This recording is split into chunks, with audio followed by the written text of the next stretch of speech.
cost about $4. You wipe your mouth and say that's great.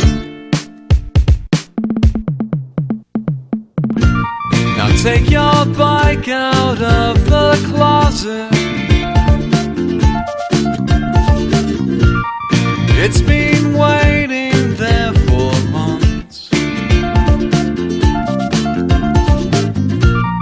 Fill the tires with compressed air.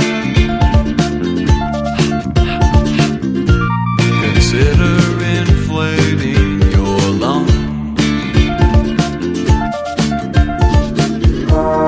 Some complain about Mondays. Some complain about the Monday. But you and I try to find the joy Hey, Doug. in the living. I was wondering, could you give us some examples of some inspiration in everyday life?